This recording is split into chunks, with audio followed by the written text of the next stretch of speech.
This video is going to talk about the characters in Sister Carrie. Um, so we're going to start by talking about the plot of Sister Carrie. So it's the plot begins with Carrie who comes to Chicago to live with her sister, and then she meets Drouet.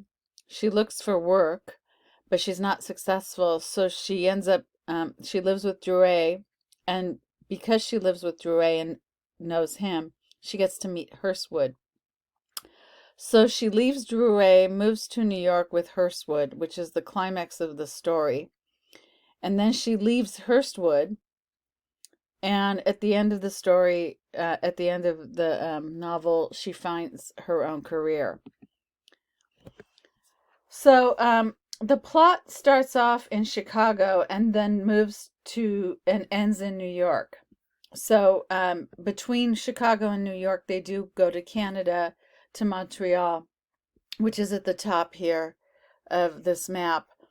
But she starts off in Chicago and ends up in New York.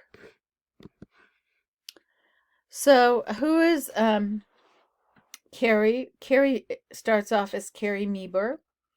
She later takes on the last name of Madenda because that's her acting stage name.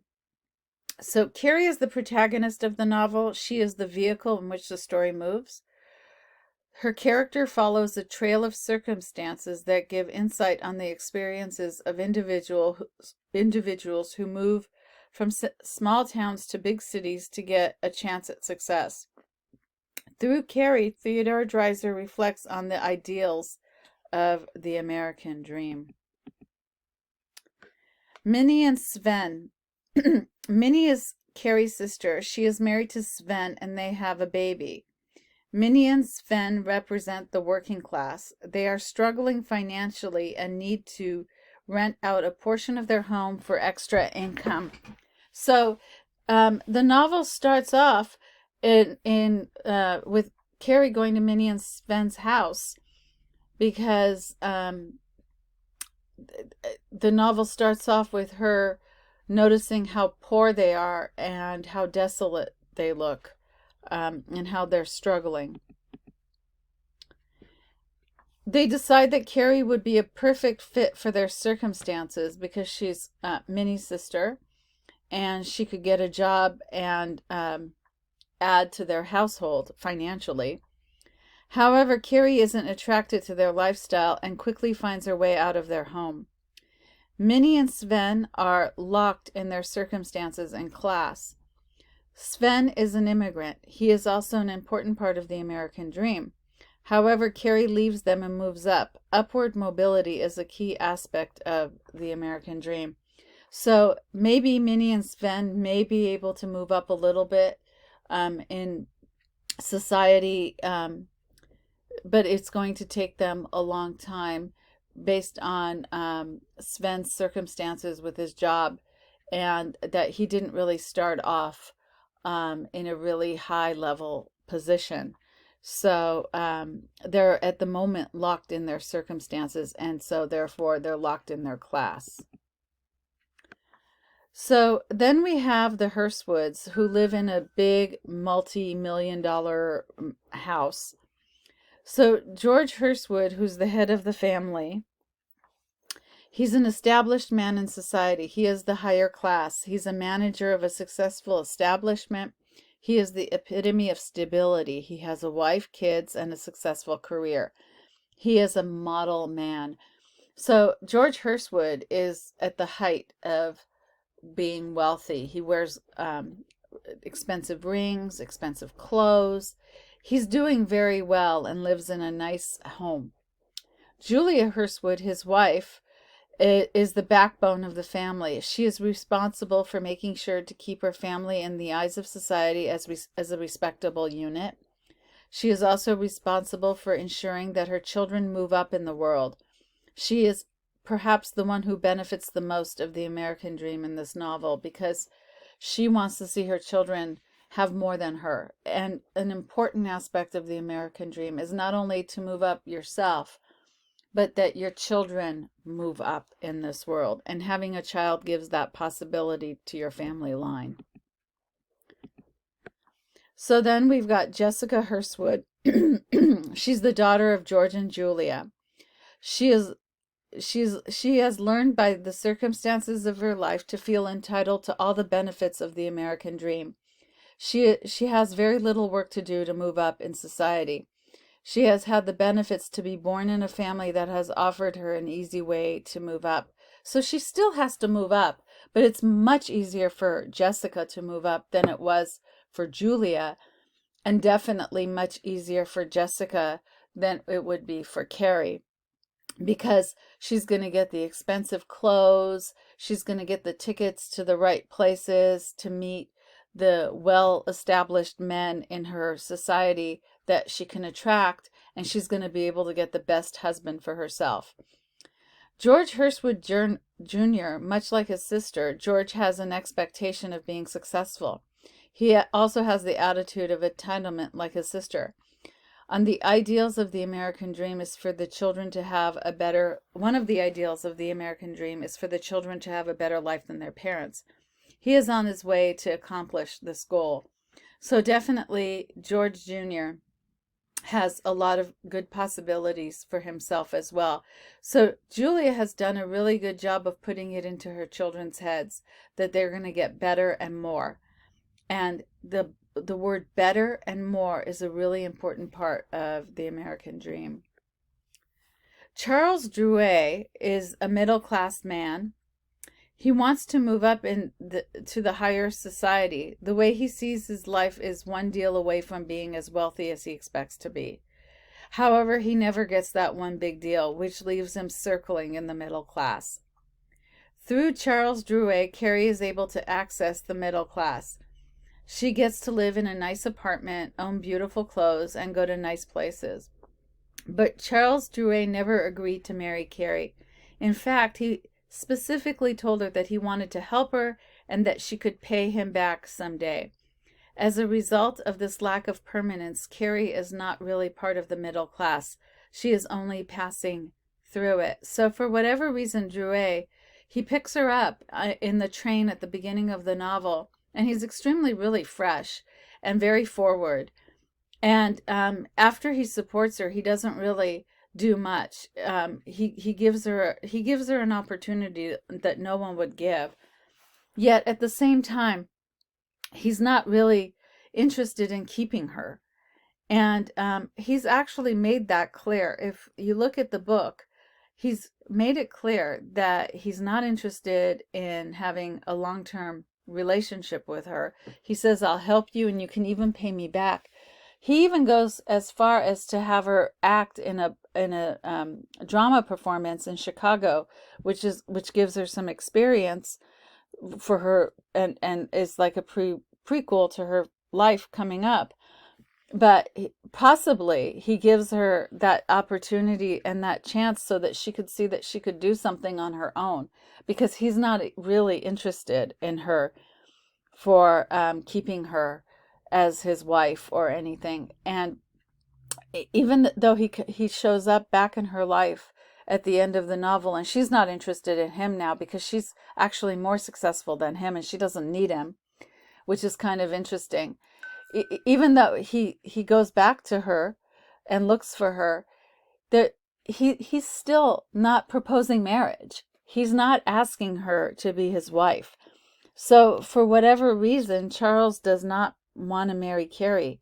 And because, marriage kind of confirms your lot in life, Charles is not a doable person for her for marriage. And therefore, she's not going to be in whatever class he's in. So Fitzgerald and Moy, these two are the owners of the saloon where George works. So they are the businessmen of society. They represent the leaders of society. They employ the people who move the American dream along. Although we don't really see them in the novel, they are the backbone of the success of George and the wealth that he is able to furnish his household that captures the American dream. So then there's the minor characters who influence desires for wealth and elegance for Carrie. One is Mrs. Hale. She is Carrie and Drouet's neighbor who sets the standards for Carrie's desires of wealth. She is the wife of the manager at the Standard Theater. So she's a very well established woman and has um, really set herself in life. Mrs. Vance also, Carrie meets her when she lives in New York. She is also a very well dressed lady. Carrie compares herself to Miss Vance, especially by the standard of her clothes. Carrie is made aware of her own failings when she positions herself to Mrs. Vance. But Carrie also uses her standards to do something to work up to. So she's constantly noticing that Mrs. Vance dresses better than her. And by the time she meets Mrs. Vance, she's living in the apartment in New York with Hurstwood. And he's not doing so well in New York financially. So he can't afford to buy her nice clothes and look good. So this is something that really bothers Carrie. So Carrie is materialistic and she is consumer driven, but she also has that ego that goes with it. So by her comparing herself with Mrs. Vance says a lot about her, about Carrie. Then she meets Bob Ames, who's a relative of Mrs. Vance. He questions the values of the American dreams and questions consumerism and wealth. His views cause Carrie to question these values as well. So Bob Ames is really an interesting person because for the first time since she's been away from her home and away from her hometown, she's heard negative things about the American dream and spending money. And even though Miss Vance rationalizes it that if people have the money, why shouldn't they spend it? Bob Ames still brings that ideal forth.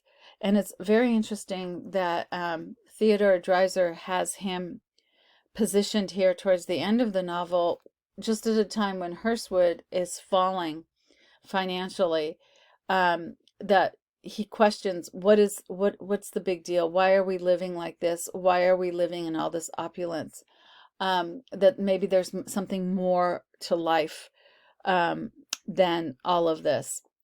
And really, what he's talking about is finding personal happiness, finding happiness out of consumerism, because it seems like the only way people seem to think that they can be happy is by consuming goods and having lovely and luxurious things and escaping their home reality by going to beautiful places. So he's a very interesting character, and later in his life, Theodore Dreiser really questioned these values of the American dream values of rising and making money.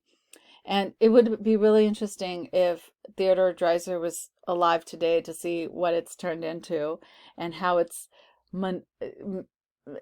a mega super consumer world now in comparison to the year that he died, which was 1945.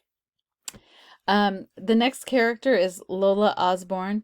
She's Carrie's best friend and roommate. She's the bridge for Carrie to move up to the high class. She gives Carrie a lot of encouragement to get the roles she pursues. She also encourages Carrie to take roles that will pay her more money. And she also gives her a heads up about how much these places will pay for girls. And so Carrie starts thinking about the money and how much money she's going to get. So Lola is, ironically, the real help that she gets is from another woman who is equally strong as her.